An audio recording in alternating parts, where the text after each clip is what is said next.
Nuclear exchanges between countries is something that so far has been avoided due to a process known as MAD, or mutually assured destruction. If you are ever truly worried about world leaders nuking one another, you have to remember, as soon as anyone touches that button, they're basically nuking themselves and their population centers as well.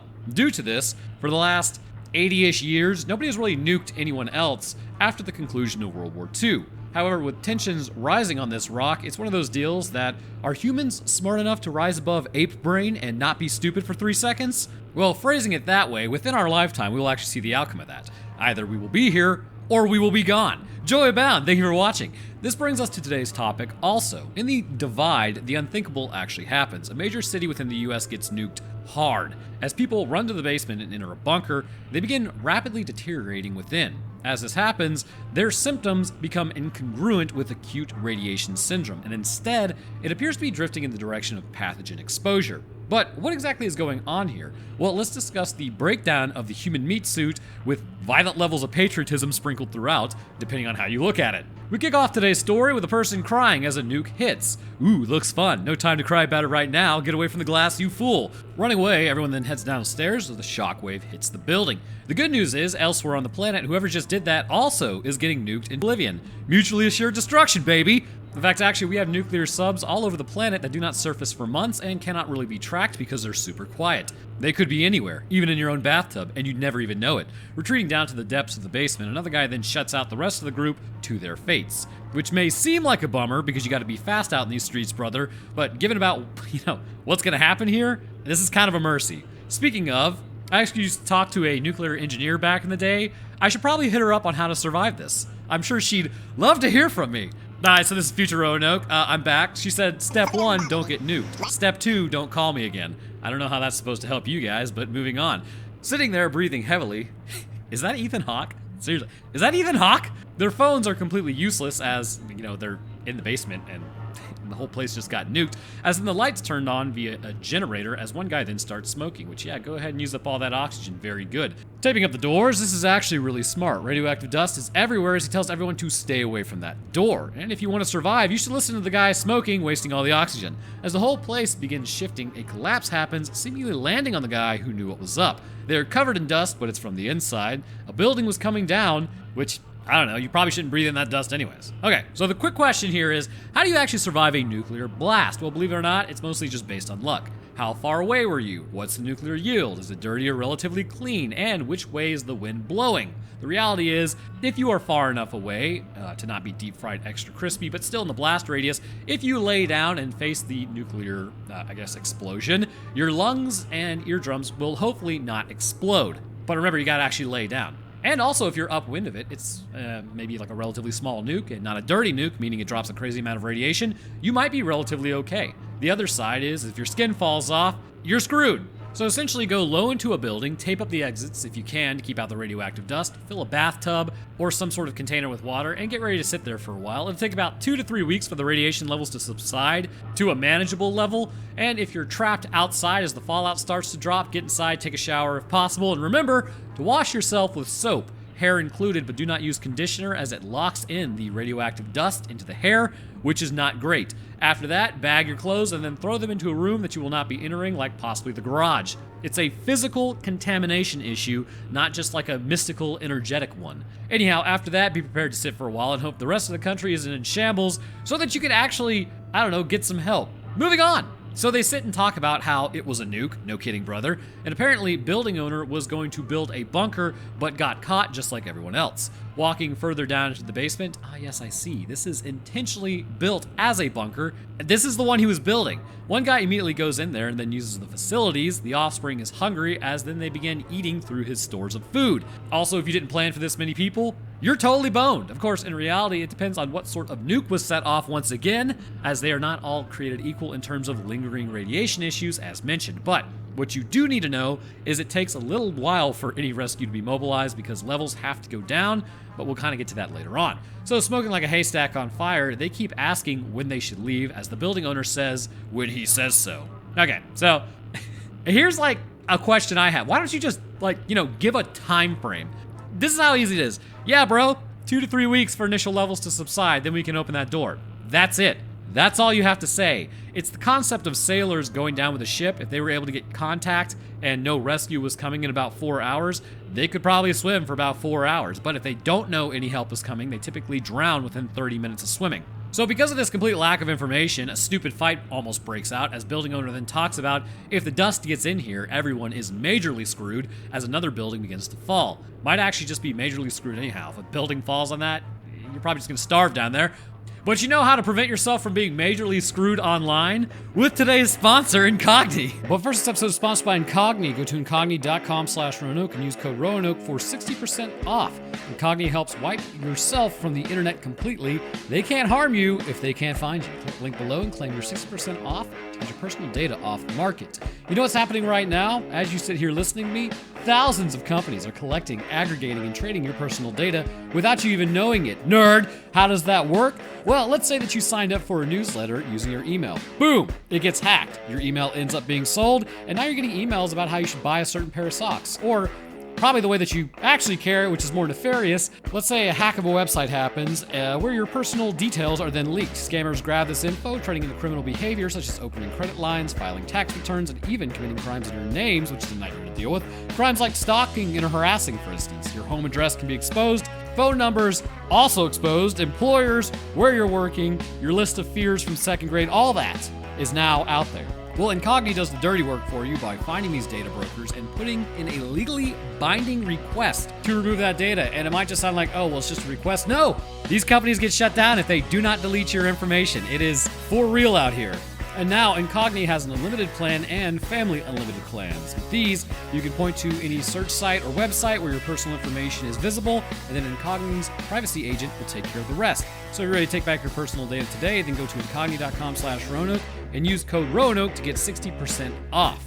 So going to sleep that night, we clearly get a Metro 2033 inspired ukulele playing as a single mom sees the owner walking around at night, walking over to his super special room. For some reason, he has a grate over there for anti-privacy reasons, as then he's shaving. He has enough water for that, huh? How very interesting. Of course, he built it, so it makes sense. Also, quick question. If this guy has enough money to own a building, why would you build under it? Why wouldn't you, like, I don't know, have this built in the side of a mountain? All right. So follow me on this one. Let's say you like the city.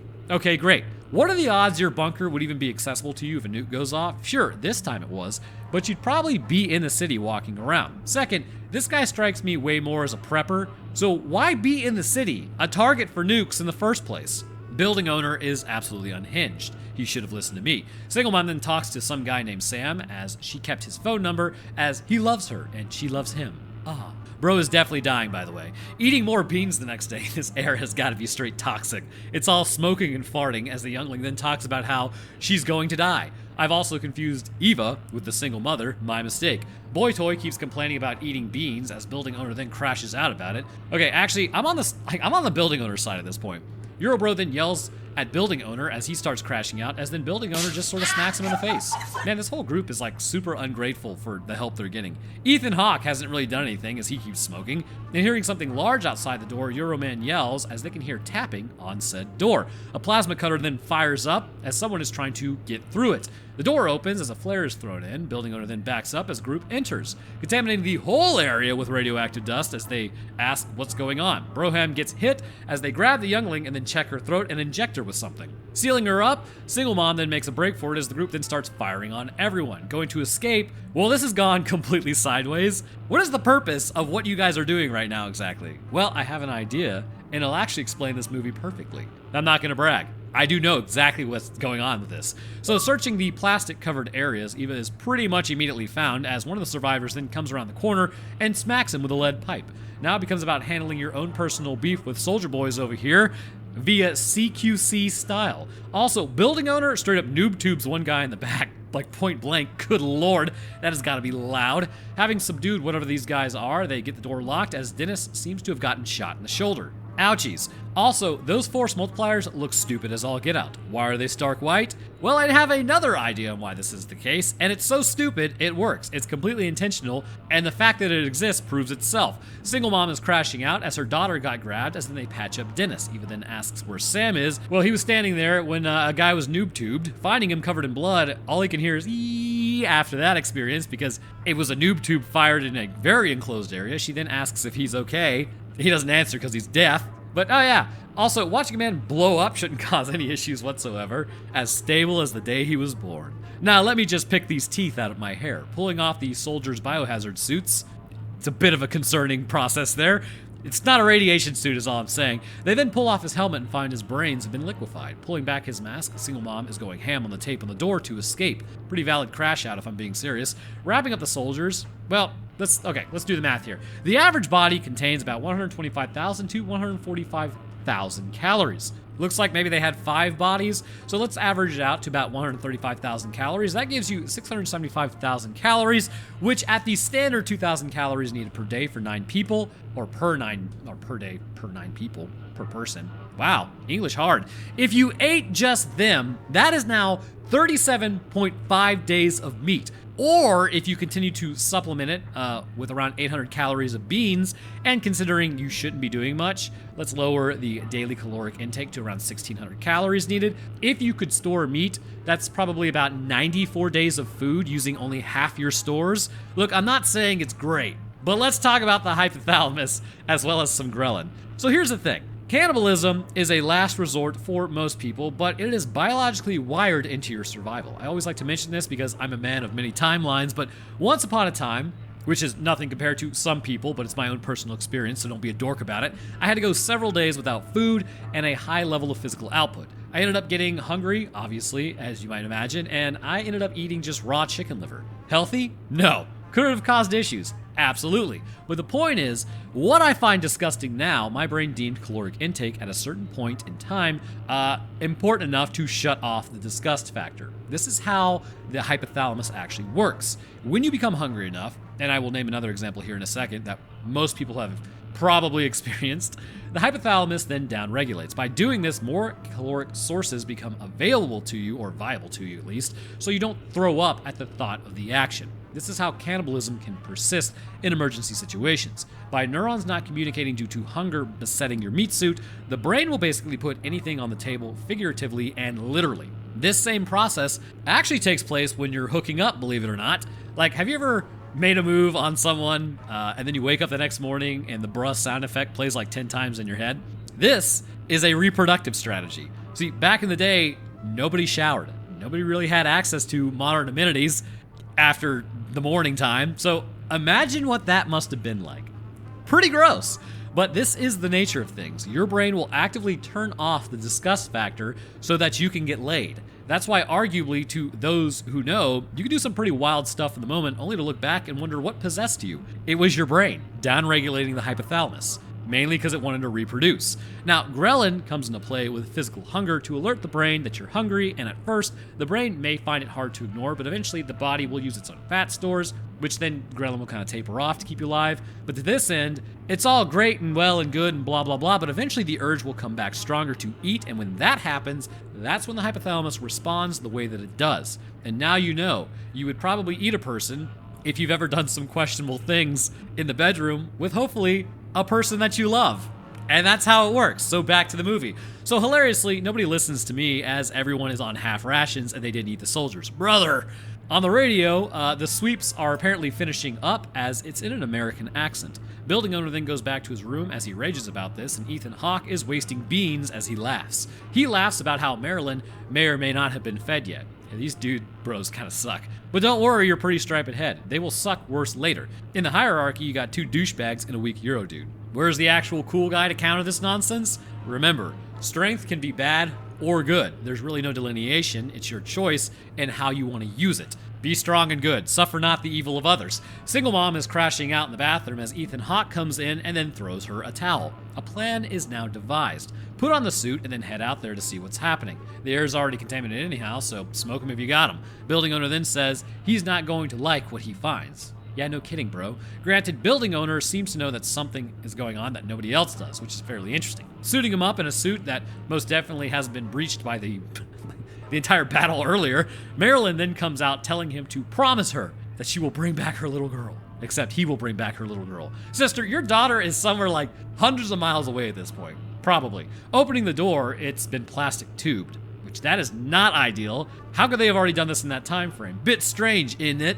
And with this many offshoots and connection points, that should also be fairly alarming. So entering the play place maze, he then spots someone on the other side of the plastic sheets. Heading inside, yeah, okay, like this thing, why would they not specifically be sealed off? They would know they lost soldiers in there. This makes no sense. So finding a bucket of hair, the soldiers then pay no attention to him at first, which is again unlikely, and then finding people in pods, he sees a little girl as one soldier then finds him and realizes he's not one of them. Leaving behind his force multiplier like a genius, he tells them what he saw when he gets back into the bunker. Labs everywhere. People in white suits. Everyone balding. This episode's sponsored by Keeps. Anyways, he says he doesn't know if they're the army or American or what, and deciding against saving them, the soldiers assumedly, I don't know who they are. Just kidding, it's future Roanoke, I know exactly what this is. They just weld in the survivors as everyone then starts crashing out and pensively looking around and staring at lamps and contemplating their life because it's coming to an end. Well, if you got nothing else to do, time to start digging on the other side of the wall, I guess. That is really your only option here. So one guy goes and then looks at his teeth as then he spits up blood. Ulcering of your gums. Interesting. So Eva then goes and checks on Dennis and his bullet wound. Eva then makes a move on Bullet Wound Man as Eurobro notices but leaves. At this point, because not listening to Roanoke, because nobody does, the bodies aren't doing well. Ethan Hawke says everyone can eat his body if he drops, but just not his gear. They begin discussing the prospect of maybe they should resort to cannibalism. Survival is preferable. Would Roanoke eat a person? Hard to say. Never been in a life and death situation like this, and I hope I never do. Also, fun fact, the meter is in fact still running. Pulling the bodies to the shower, the plan is to, get it going, I guess. Just like cutting lumber, he claims. Going to chop them up, well, that's not mentally scarring, I imagine, but it is survival. Walking out completely just full ectomorph build, the axe is blunted as it needs to be resharpened. Putting the pieces down the toilet, okay. Brilliant plan, guys. By the way, I am not pro-cannibalism, I am pro-survival. Once again, you heard it here first. This will never be looked back on a YouTuber compilation of proof I needed to get out more and talk to people. So everyone keeps wasting calories by working out for some reason as Radio then heads to the bathroom. Hearing a noise, Radio asks building owner how he got in there as then he's pushed out of the bathroom. Okay. Also, why would you connect? Okay, so maybe it's stupid of me. Why would you connect your room to the bathroom? I know master bedrooms also, it's the same thing. I answered my own question. Anyways, I think he just kind of walked through another door, but continuing to smoke, the guy who went out mentions he went out there to maybe see if there was a way to, escape, as then he just keeps coughing. Looking through photos of building owner later, he appears to have had a wife and youngling. They have entered his room as he is then informed his casa is their casa. It's mi casa es su casa, but now it's su casa es mi casa. At least it's claimed by Radio, as he found a baseball from his apartment. I have no idea how building owner got a hold of that. Probably because he owns the building. But watching DVDs on how to prevent nonsense, like getting a barrel in her back, single mom and Ethan Hawke start getting frisky, as we just kind of get this Dawn of the Dead trapped in the mall type of deal, as Eva comes in post-fun. Marilyn doesn't want to talk. She wants to have fun, and she's coughing too. This is not good. Marilyn then starts telling Eva to be nice to the boys because the social structure is starting to go a little bit Lord of the Flies down here. Everyone wants to get the door open now as they are all dropping weight. Bro, y'all threw away 675,000 calories into the septic system. Also, you probably need to focus on conserving calories. Again, stop working out. Radio at this point grabs something from his locker as Eva follows. Approaching building owner's room, he then heads inside as he holds him at taser point. Opening the hidden door, Radio finds the stash as a fight then breaks out in there and Radio gets domed. Finding Radio, building owner then makes up a lie, sort of, though honestly, it kind of was self-defense at least to a degree, but they don't care as then they knock out building owner. Tying him to a chair, Ethan Hawke is not doing well from his last chop session as everyone then fights. They need a combination to actually get through the door as they start smacking him in the head. Building owner then says they are all going to die, and again, if you take them out, honestly, you are going to die because you have no shot of getting that door open. Everyone here is a reactive idiot. Cutting off his finger, he then breaks and then finally gives them the combination. Of course, this could be a neural degradation issue because everybody appears to be suffering. He keeps yelling at them, calling them a redheaded stepchild. No idea why, as Marilyn then starts saying he should play with her around the corner. Alright, so Marilyn has totally lost it. Entering the room, they then find his food stores. Did you guys think that this didn't exist? He was feeding you. It's called cooperation and resource management. This is insane. So wheeling business owner away, or business owner, building owner, Ethan Hawke shows him the magic trick of taking off his finger, because his finger really has been taken off, as he starts laying hate in the room that he's in. Gross. Eating more beans and drinking water, they are going to definitely run out of food in like a month if they keep this up, as Ethan and Marilyn are continuing to be ridiculous. With their food and everyone else, they're just eating way too much. Marilyn, meanwhile, is bleeding. But is it natural or is it an infection? Marilyn is leaning bizarrely into a role here, and Ethan is being a mega doucher. Also, everyone's hair is beginning to fall out. This whole situation is getting a bit uncomfortable, as Josh has blown blood vessels in his eyes. Eva then goes to the door as this turns into something else. Sam is attempting to go goblin mode as Marilyn then looks at her face aging in the mirror, I suppose. I don't know. I'm 33 and my face is changing as I age as well, as is standard with all. Bullet Wound Man then gives Eva a drink after witnessing that horrific scene in the building manager's room, as it seems like the brain may be reverting to baser drives as alliances appear to be forming. Those other two dudes, going to be a bit of a problem at some point. You gotta recognize the signs fairly early, and then you gotta jab the carotid in their sleep. Really, it's the only way forward. 260,000 calories acquired.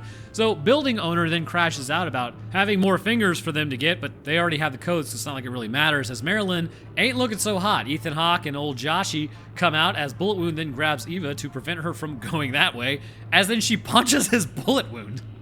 Ow! Wheeling building owner into the room, Josh gives Eva their rations as he apparently open to barter. Again, read the direction this is going. This is becoming a warlord situation. Knife into the carotid while they sleep. Bullet Wound Man then reads it though as they take their rations and leave. Giving building owner water, he asks to be set free, and then he tells her that there is something in the storage room that they don't know about. It's a force multiplier. Good, grab it. 2 shots. Problem's largely solved. God created man, but Samuel Colt made them equal. Stay strapped or get clapped. Eurobro used to be a lawyer apparently, as he laments about that for some reason, as building owner still hasn't been set free. He's been in that chair for a while. Ew. So the 3 bros are barking like dogs as Eva then comes in asking to talk to Eurobro. He has apparently changed allegiances. You know, I'm guessing he's probably Italian, I suppose.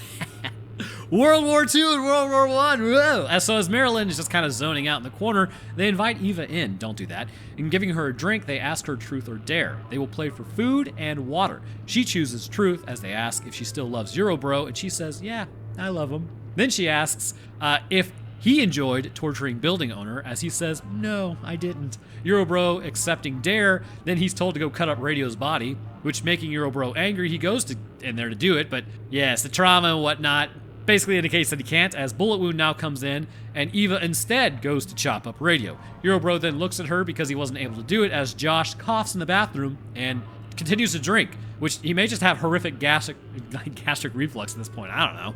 So he goes to cut off his hair, choosing to be totally bald, as Ethan also gets his hair cut next. Wearing a dress. Alright, Ethan has totally lost it appears, as like he was just cutting your hair. What is going on here? Well, after witnessing Ethan Hawke in a dress, I never needed to see this in my life, and approaching building owner after, Eva then asks where the force multiplier is. Building owner then tells Eva there is another way out through the septic system. Finding Ethan coughing, Josh then corners Eva, and they tell her there's sin in the air or something like that. Then she sort of backs up, and Marilyn ain't looking so good. In fact, I believe Marilyn is not just out, but she's totally donezo. So she runs out, as then she goes to hug Bullet Wound.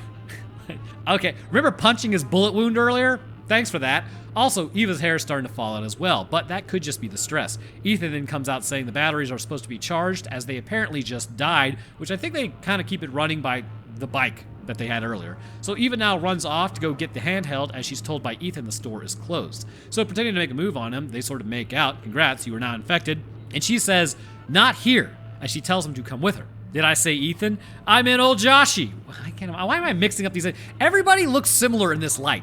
So Eurobro then goes to the storage room as he finds Ethan in there trying to get into storage. Building owner then tells Bullet Wound to get him out of the chair, as Ethan then starts making a play on Eurobro. Yeah, I don't know, at a certain point, just kind of go for the eyes, brothers. He starts cutting off Eurobro's hair at this point, as Ethan tells him they changed the combination 2 weeks ago. Not ideal. So Eva says she doesn't want to proceed anymore with Josh, as she just wanted to touch his skin. Okay, so Eurobro is then told by Ethan he really blew it, as then he drops the handheld, alerting Ethan in there. Finally, he actually does something. Also, if you're gonna point that thing at somebody, you better be ready to fire it. Eva ain't having a good time with Joshy boy over there, as then she stabs him in the head. Bullet Wound kind of hears this and then comes in, as Eurobro is too proud about having the handheld, but he won't shoot it. Pull the trigger, dude. He then starts crashing out as he re-bullets bullet wound over here in the direct same spot. That sucks. As then he gets jumped by Josh and Ethan. Eva then goes and takes out Ethan, who was just about to take out Josh. Terrible timing. Bullet wound doesn't survive a second bullet, as Eva then goes and cuts building owner free. Josh arrives just in time to get a bullet to the stomach, as then he Gears of War 2 crawls away. Grabbing the lantern, Eurobro then goes and gets up, finally, as Josh lights himself on fire. Okay then, buddy boy, that'll show him. Building manager then goes to put that out with their limited oxygen as Eva watches like a total weirdo, realizing she now needs to just straight up go Shawshank Redemption as she traps building owner and Eurobro in one room. The combination was changed as building manager and him can't escape. Putting on a suit, that was really smart actually, as then she breaks into the septic system. And at this point, the carbon monoxide would have built up quite high as she just left those two guys there, so then she just jumps into the sewer system. I mean, that was really kind of crappy to do to them. The building manager, technically speaking, didn't do anything to warrant his death, and Eurobro was just kind of a coward. I mean, whatever. Eva is actually the villain the whole time. So emerging out into the open, well, that looks like a total crapshoot, but whoever did that, their cities look the same, so take that. Now we both lose. USA, baby! There are skeletons everywhere, given it's October, as she looks out with virtually nothing left of the surrounding area. I suppose, just keep walking. They probably didn't hit some random town in Iowa, I can assure you that. Of course, you are seemingly infected with something, and it appears that's going to be pretty bad for humanity. But thus concludes The Divide.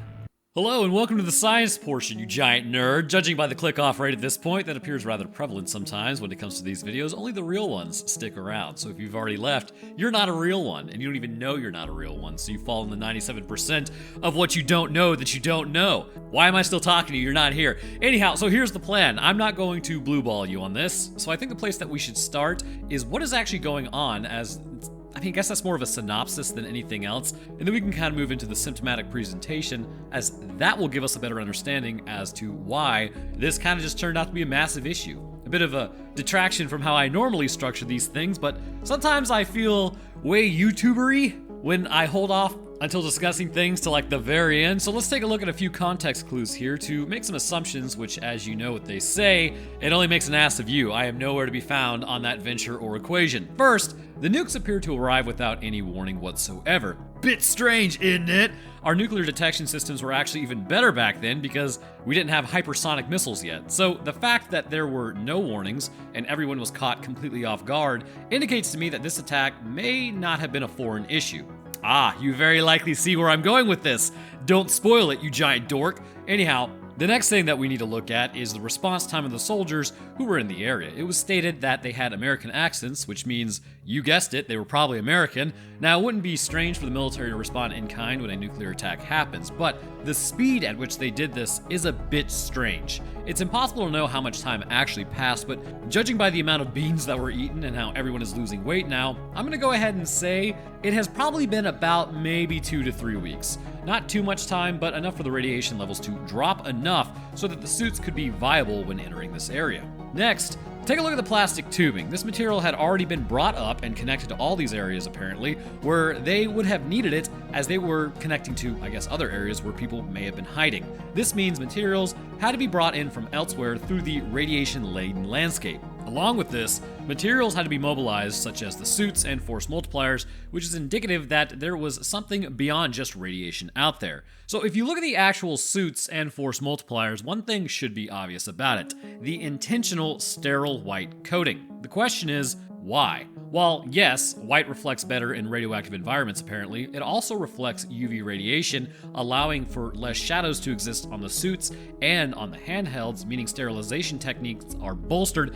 Not to mention, if anything gets on it like blood or grime or anything else, it can be seen much more easily. This is integral given that when old Joshy heads out of the bunker, he enters what appears to be a wet lab where the offspring are actually stored, having their heads shaved and their eyes taped shut, which means they're probably in a medically induced coma. Along with this, an injection was given to the youngling when she was taken by the soldiers. So the question is, an injection of what? I think, again, medically induced coma. All of this points to the reality of this situation. The vector is unconfirmed and it's impossible to really know what sort of infection it is, but whatever this infection is, was confirmed to be within the population of this city. Upon its confirmation, the US government would make a controversial decision to nuke its own city in order to prevent the spread of whatever was moving through that area. No warnings or alarms, life continuing on as normal, and then boom, a giant crater in the middle of the city annihilating the local population.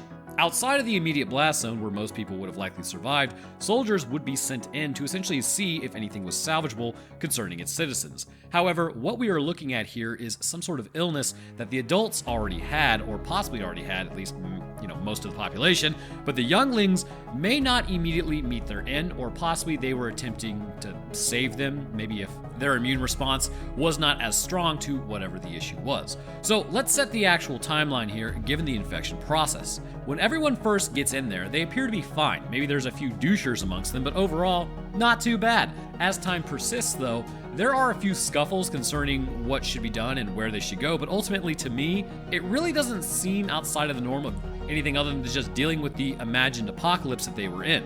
As this persisted, what's interesting is there was like 2 or 3 weeks there that had already passed. This incubation time, if it was even them infected with anything, would be quite slow. So I wonder if that's actually reality or not. Like, were they infected? And the reason is, I believe the contamination event actually took place when the soldiers entered the room by cutting their way in. Odds are their suits already were contaminated from other interactions that took place previously. Upon breaking into the bunker, they would have immediately exposed everyone in there to the pathogen that was on their suits, which, way to go, guys. This goes well beyond anything that acute radiation syndrome or ARS would typically, sort of inspire, because usually with ARS, the initial symptoms will line up with most sickness. So your body has like one way to deal with most things, and it responds this way due to internal perceived damage. And this is how it mitigates it. But before getting to that, you're probably interested, well, why exactly does radiation cause damage in the first place? Well, it's quite an annoying form of energy, actually. Radiation can damage you by causing either direct genetic damage or indirect damage.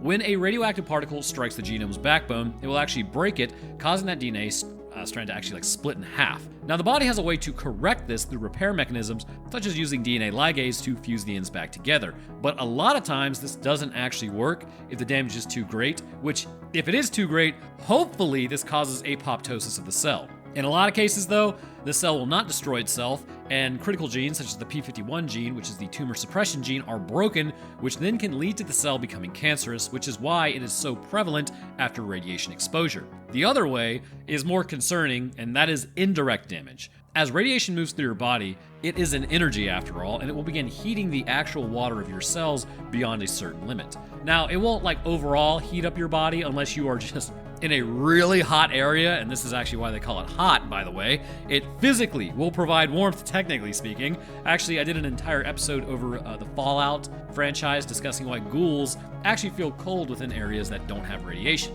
You should go check that out. Anyways, so it will heat the water, which will destabilize the genomes residing within the nuclear envelope, which in turn causes their destruction because they just sort of peel apart. So my advice, don't get caught in nuclear radiation. It isn't worth it, but hey, I'm a YouTuber, not a cop. So as your exposure increases, diarrhea, headache, nausea, vomiting, all are pretty much on the table at first, but eventually, you might actually get better, strangely. Almost as if something horrible is coming down the pipeline. And this is because the cells that were affected actually die off, and then your body somewhat repairs itself. The problem is there are cells that maybe they die off, or maybe they become cancer, but some cells don't repair as easily. And these are like neurons, bone marrow, heart cells. All are dealt the same issue your epithelial cells were. They just can't really reproduce as quickly, or they turn into cancer. This latent stage is sort of an insidious one because you may believe that you actually made it out. Possibly I didn't get as affected as I thought. Nope, radiation testa.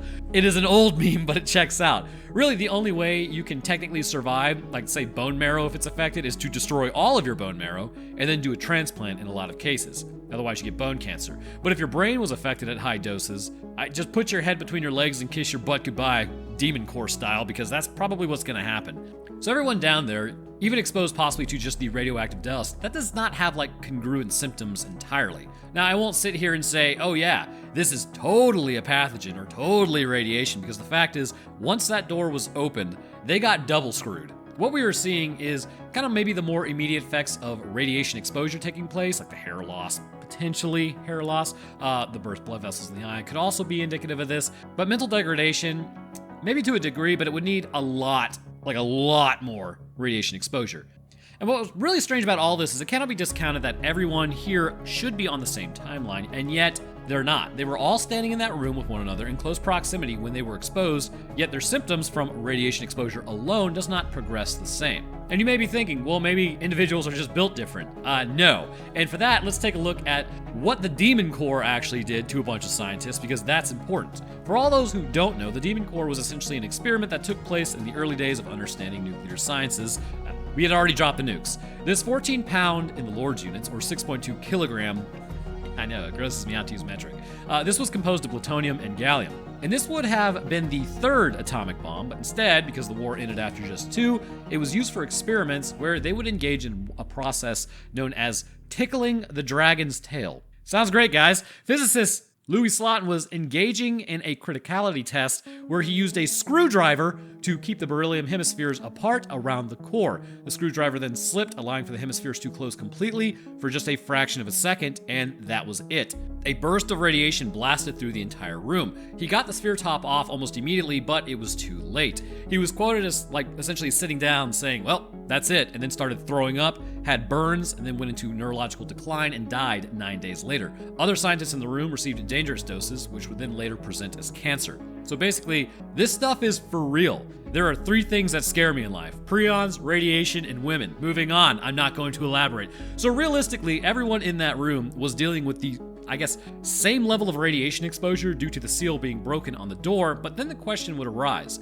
why would some degrade faster than others? Well, don't you worry your pretty striped head, which I think I already said that in this video. I am here to explain. So remember when single mom started going goblin mode on the soldiers after they took her daughter? That was her 13th reason, I guess. At that point, I think she was infected, and given that the soldiers, what they are wearing, I believe this is actually a disease that is probably spread through bodily fluids. So take a look at who was affected and in what way. As Ethan Hawke, an old Joshy boy, kept hooking up with Marilyn, eventually they would become infected by what she had picked up from the soldiers. And this is why the others who did not engage in ape brain activities would still be suffering from minor radiation poisoning, but when the doors were open, they would have not degraded as quickly or as detrimentally because they weren't exposed to as high of a level, and they weren't contending with some sort of pathogen like Joshy boy and Ethan were. So what are we looking at symptomatically here? Well, it appears at first there is a light immune response. Very clearly, the macrophages would be getting involved and they would release histamine responses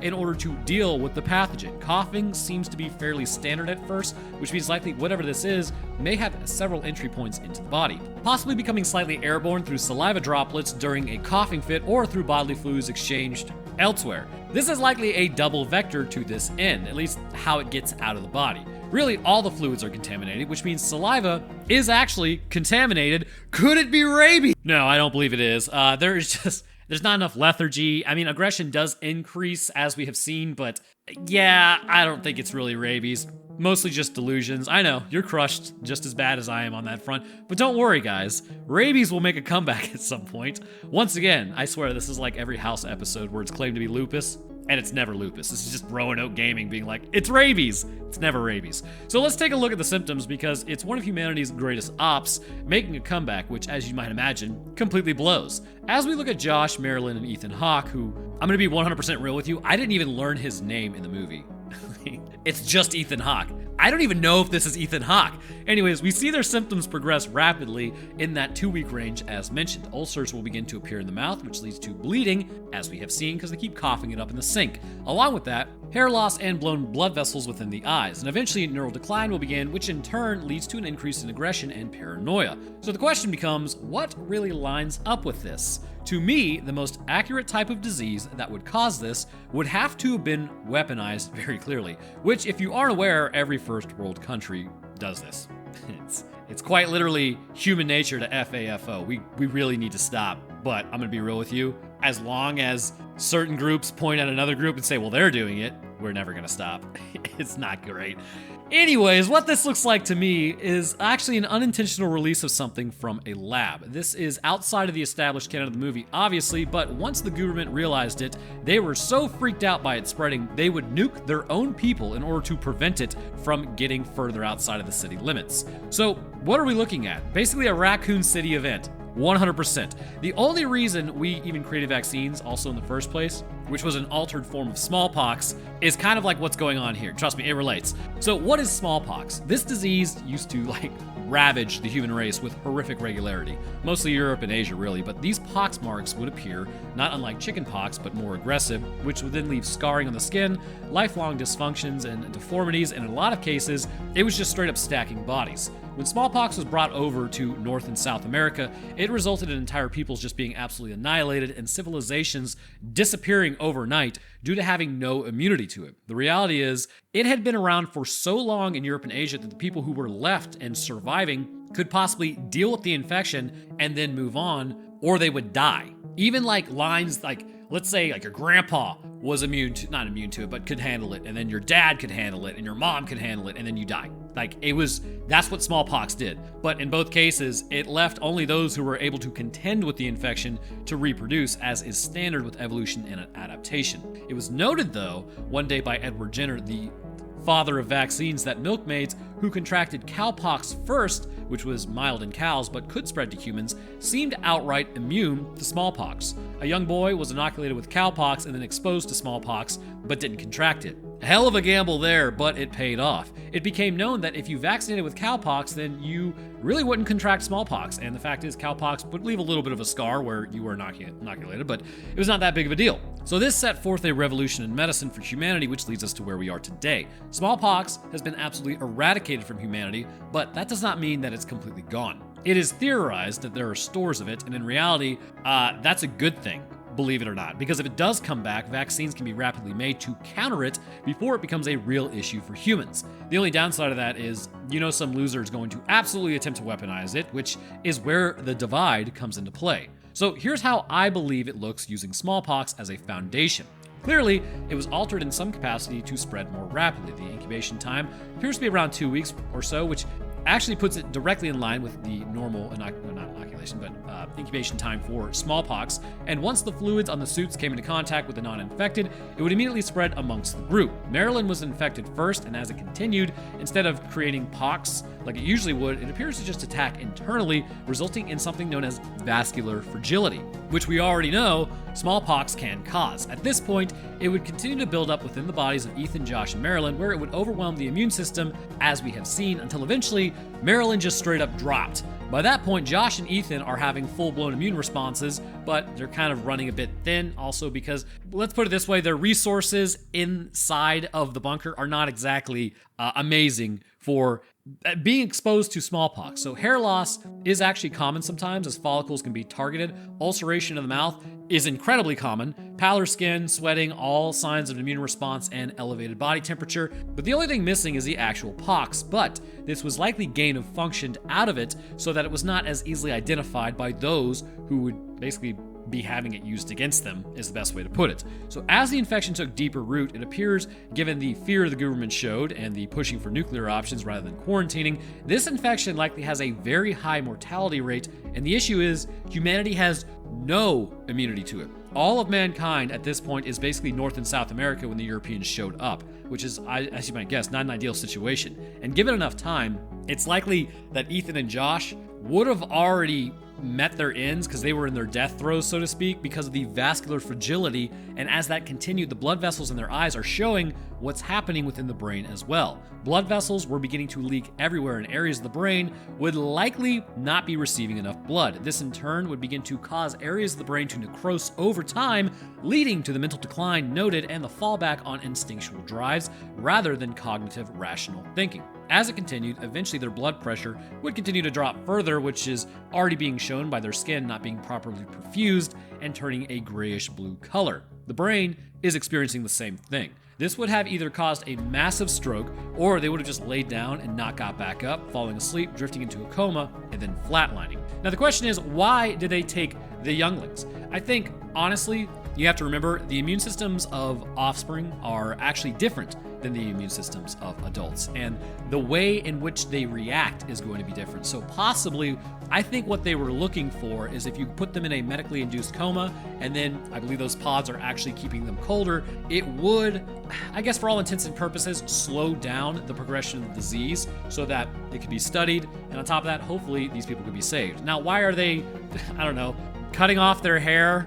That one's a bit strange. I guess maybe just shave off everything and put them in the pod and then lower their temperatures down into the 60s. So it's sort of like cryostasis a little bit. But to me, that was clearly them attempting to A, save people, but B, develop some sort of vaccine to the very clear pathogen that they inadvertently released. Now, why wouldn't they save the adults? It could just come down to, again, the immune response of adults can be stronger, and then once they're infected, it's kind of already too late. But it also could just come down to maybe they just didn't have enough pods for everybody. So the priority would be to grab the younglings, get their temperatures low, because they would probably also put up less of a fight, and then that's how you could proceed forward. Now, why didn't they seal the doors immediately after losing soldiers in there? That's a good question. Plot point, I'm guessing. So in my mind, this was a biohazard issue that inadvertently got out. Realizing that if this spread beyond the city, humanity was largely going to be doomed. A nuke was at least the preferable option to extinction via this disease, which if you ever fear that, maybe that's a thing, well, you're right to, because as a species, we create crap like this. It really just becomes a question of who's doing it and why. But I'll leave that there for your existential dread. I want to thank you guys for watching. If you enjoyed, then please leave a like as it helps get the video out there. And subscribing is a great way to stay up to date on when I post. I'll drop my Twitter, Discord, Patreon, Roanoke Tales channel, which again is taking off, and you should go watch that because, I don't know, it's fun. And I talk about cryptids and, I don't know, weird things that happen. It's pretty cool. Anyways, but speaking of patrons, I'd like to thank mine real quick. I want to thank our astronauts, Kusith and Saucy Dubsocks. Thank you guys for your awesome support. Next, I'd like to thank our astrophysicist, Death Dancer, and Myura. Thank you guys as well.